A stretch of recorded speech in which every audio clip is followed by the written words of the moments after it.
Берекеңізбен ақтаулық келінсіз да? Давайте. Шапанның бағасы 650 мың. Марчтікі таза күміс қолдан соғылған. Бағасы 600. Бағасы 500 мың. Мынау 400-кі 300 мың. Образыңыздың бағасын білсек? Бұл деген 280 мың теңге тұрады. 70 жылғы жартылық деп айтады, жұлдыз деген.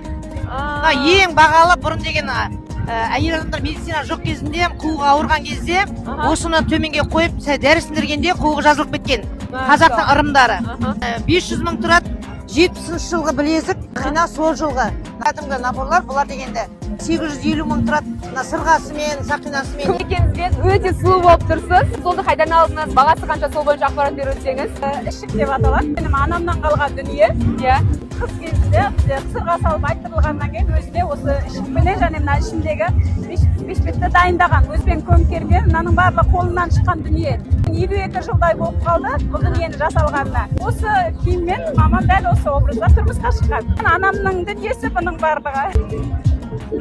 Ананың барлығы күлте деп атады. Барлығы қолдан жасалған. Қыздар ұзатылғанда сондай әдемілеп, әшекейлеп, безендіріп шығарып болған.